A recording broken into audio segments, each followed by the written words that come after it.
Like the sounds of cannons on the horizon, please return with me to the amazing Greene Show, because I like things that go kaboom.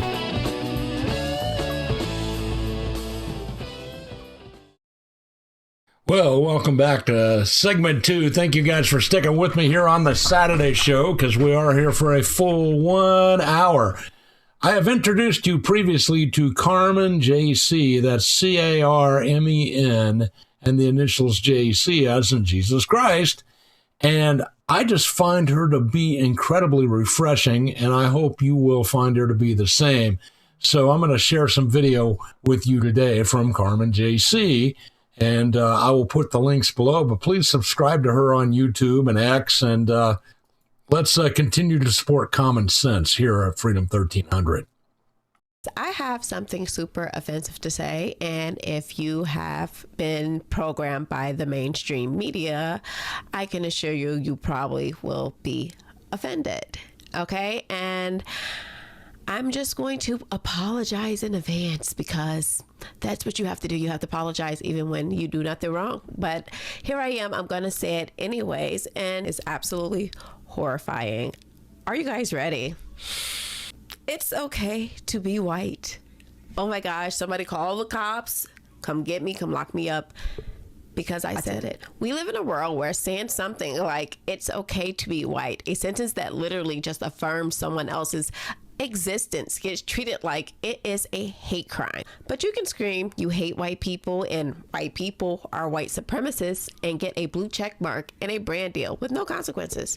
To be clear, this episode isn't about white supremacy. It's not about hate. It's not about victimhood. It is about a blatant double standard we're all supposed to pretend like it's not happening. Because the truth is, if any other race said it's okay to be black, per se, the world would nod and say, yes, you're right. They would affirm it. But when white people say it, suddenly it is white nationalism. Suddenly it's dangerous. So we're going to break this all the way down. How being white has been criminalized, how anti-white hate is being normalized, and how a generation of people is being psychologically trained to hate one group of people in the name of equality.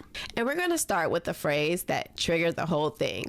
It's okay to be white. Not superior, not better, not more important, just okay. Apparently, even that's too much. Welcome back to the channel, guys. I am Carmen, JayCee. Make sure you hit the subscribe button if you are new to the content. I am not here to lie to you. I am here to wake you up. Let's get into it. So how did we get here? What made me wake up and be like, oh, we got to talk about anti-whiteness? Well, the reason why is because of Sade Perkins. You got her spewing a whole bunch of anti-white rhetoric. And quite frankly, I don't think most people believe anti-whiteness is a real thing. I think the concept doesn't even register in people's mind. But luckily, you got me here who likes to run her mouth. So we're going to talk about anti-whiteness. Now, I'm not going to spend the whole segment talking about her. I will definitely get to her later. But let's be honest. When you got someone spewing the most anti-white racism imaginable, I think people are going to start standing up. It made me stop and really think, like, white people are being attacked. White people aren't allowed to be proud. White people aren't even allowed to be white in their own country. And this is where the episode begins, because believe it or not, it's okay to be white wasn't originally some Klan slogan or some white supremacist like chant. It was bait, literal bait, a social experiment. If you don't know what 4chan is, it's basically an anonymous online forum known for being raw, chaotic, and sometimes intentionally provocative. Think of it like the internet's unfiltered basement. That's where the campaign was essentially born. The goal was to say something completely neutral, just 5 words. It's okay to be white, and watch the world lose its mind. And that is exactly what happened.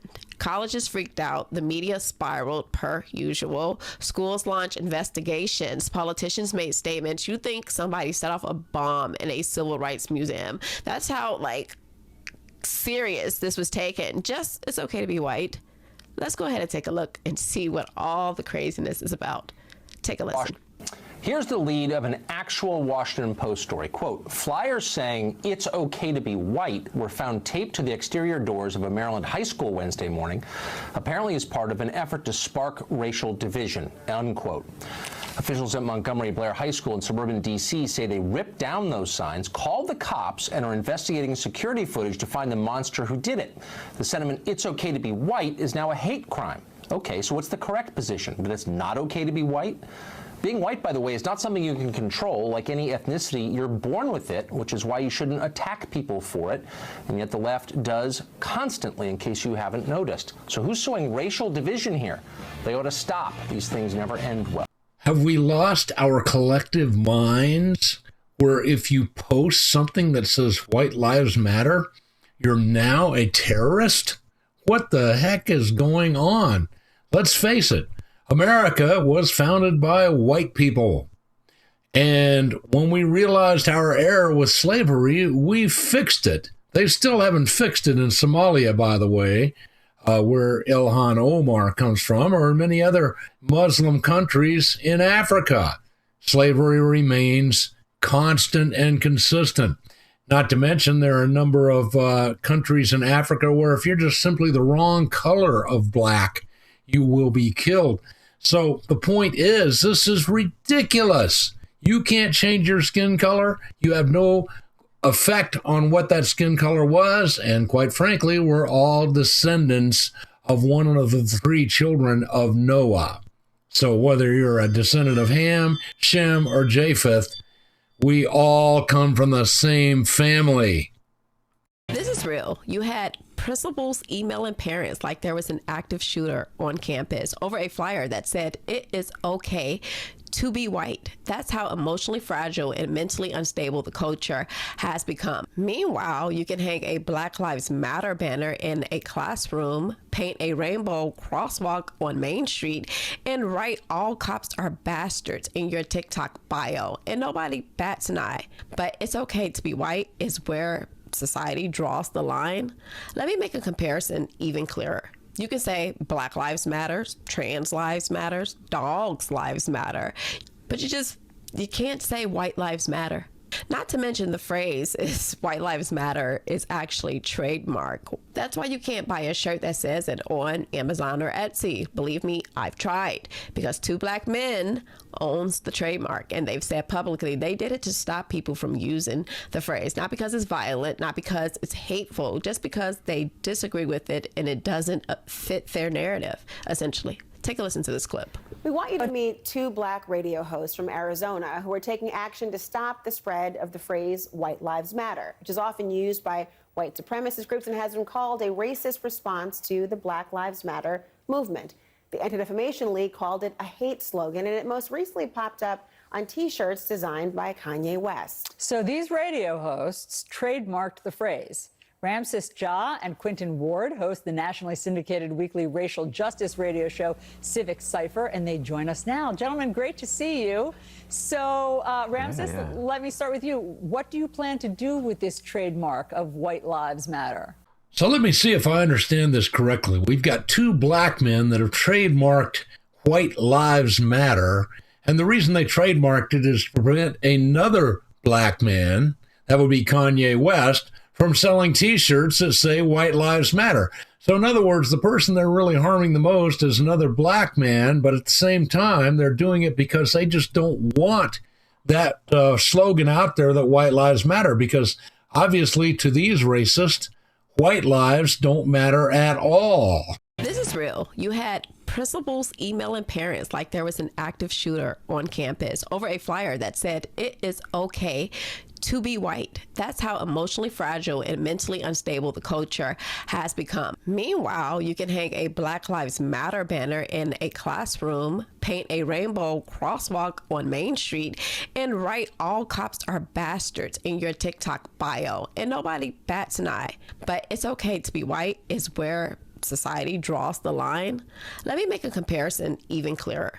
You can say Black Lives Matters, Trans Lives Matters, Dogs Lives Matter, but you can't say White Lives Matter. Not to mention the phrase is White Lives Matter is actually trademark. That's why you can't buy a shirt that says it on Amazon or Etsy. Believe me, I've tried, because Two Black Men owns the trademark, and they've said publicly they did it to stop people from using the phrase, not because it's violent, not because it's hateful, just because they disagree with it and it doesn't fit their narrative, essentially. Take a listen to this clip. We want you to meet two Black radio hosts from Arizona who are taking action to stop the spread of the phrase White Lives Matter, which is often used by white supremacist groups and has been called a racist response to the Black Lives Matter movement. The Anti-Defamation League called it a hate slogan, and it most recently popped up on T-shirts designed by Kanye West. So these radio hosts trademarked the phrase.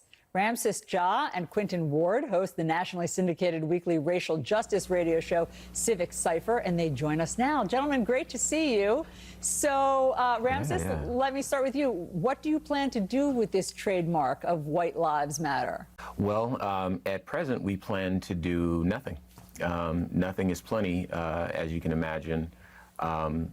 We have lawyers advising us on how to best protect the trademark. So it will not be used to hurt, harm, trigger any people. And as long as we are the people in the position to decide how it is used in commerce, we will do our best to minimize the effect that it may have on people. So, Quinton, just explain that. So you by design don't plan to do anything with it, and that means that nobody else can. Is that the point? At present, yes. We and just to make it clear, we didn't purchase or pursue the mark. It was actually assigned to us by one of our listeners. I'm sorry, but this is America. In America, you should be able to say White Lives Matter because they do. This is America. In America, you should be able to say White Lives Matter because they do. And this isn't just happening in America. Let's go across the pond to Britain, where a man named Sam Malia was arrested selling stickers that said it's okay to be white and White Lives Matter.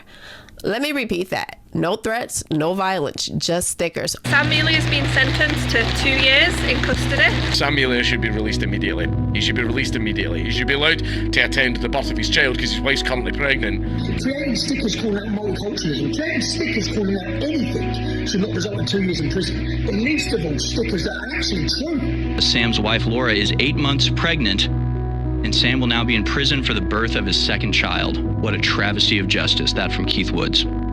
We're defending free speech, the cornerstone of any democracy and liberal society, and without it, we're on a one-way trip to a world where legal political beliefs could land you in prison. The judge also admitted that no hate crimes were committed as a result of this. Right, so what this is a political jailing. I mean, frankly, this is how this should be considered. He should not be in jail, yeah? He should not be in jail. 2 years in jail for posting stickers online that say our borders are open, we're being replaced, stand up for yourself. That's why they want you silenced, is because you're good people standing up for yourselves under attack, and people resonate. That's why they want to silence you. They raided his house, went through all his electronics, and tried to find something criminal. They found nothing. So what did they do? They dug through his phone, pulled out text messages from 5 years ago, and said, oh, well, look, this one right here is kind of racist, so you must be guilty. That is the standard now. No crime, just thought policing. They couldn't charge him for what he did, so they punished him for what he thought. For those of you that read the book 1984, you remember Winston Smith. And of course, the whole idea was that they kept track of you and made sure that you didn't commit any thought crimes. Well, this is alive and well in Britain today. And my friends, it may be coming here. Meanwhile, you can chant deaf to white people on TikTok and get a Nike sponsorship. It's totally fine. It's okay. Nothing to see here. Now, to be clear, this isn't about white supremacy. It's about racial division. It's about breaking America down from the inside out. It is manipulative. It is coordinated. And yes, it is very disgusting. However, the most disturbing part of all of this, most people know this is wrong and they say nothing. But I'm not one of those people. Let's go a step deeper, because this isn't just about posters getting ripped down or people getting censored online. This is about white Americans dying and nobody's saying a damn thing. Let me introduce you to a name you probably don't know, Daniel Shaver, an unarmed white man that was shot in a hotel hallway on his knees begging for his life. He was shot 5 times with an AR-15 by a cop. Where was the outrage? Where were the protests? Where was the candlelight vigils in a moment of silence? Nowhere, because he was white, and that didn't serve the narrative. White trauma is not profitable. White pain is not trending. To be clear, I'm not going to do a full breakdown of Daniel Shaver here because I've got a whole episode coming. And trust me, you'll be sick to your stomach when you see what really happened. But for now, just remember, if Daniel Shaver had been black, his name would be on t-shirts, murals, and he would have a Netflix documentary. Instead, he's a ghost on YouTube. And he's not the only one. Tony Tempa, a white man with mental health crisis, pinned face down by Dallas cops while screaming, "You're gonna kill me." And guess what? They did. And they laughed while they were doing it. No murals, no hashtags, no GoFundMes. And the same thing happened to Kelly Thomas, mentally ill, homeless, beaten to death by the police in Fullerton, California. His last words was, "Dad, help me." And again, nothing. So let me get this straight. We're told white people run the country. We're told they have all the power. We're told that they're the problem. But when white people get murdered by the state, it doesn't even make a headline. If white people are truly running everything, then where is the justice for their own people? I'm a little confused by this. This is completely confusing because I'm told that white people are white supremacists and they are doing everything to stop black people, but they're not making sure their people okay. It doesn't fit. Oh, that's right. They're white, so their pain doesn't matter.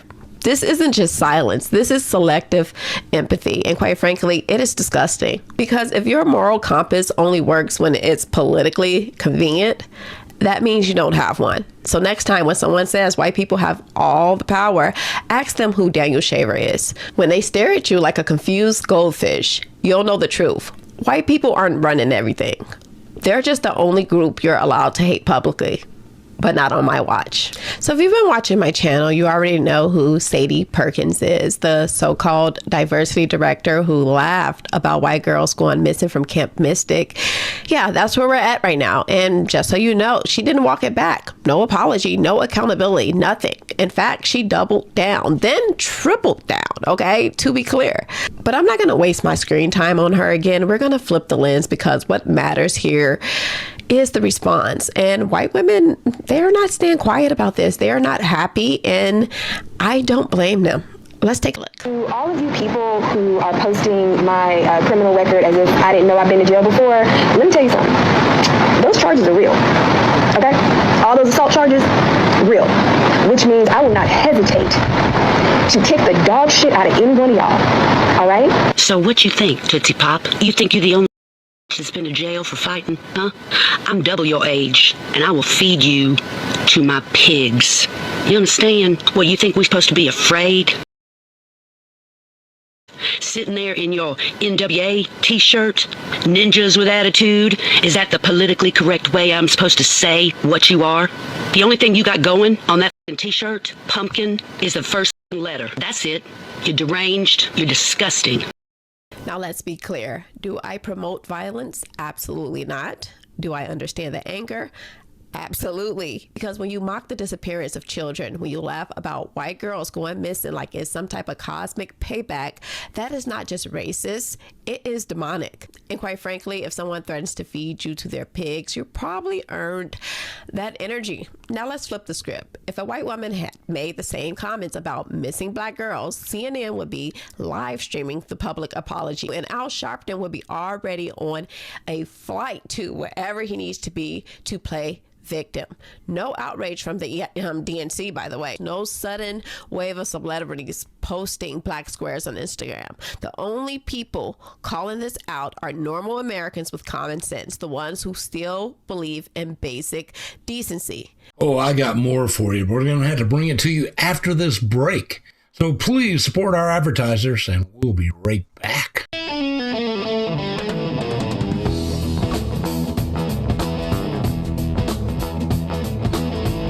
have a choice, and you chose Freedom 1300.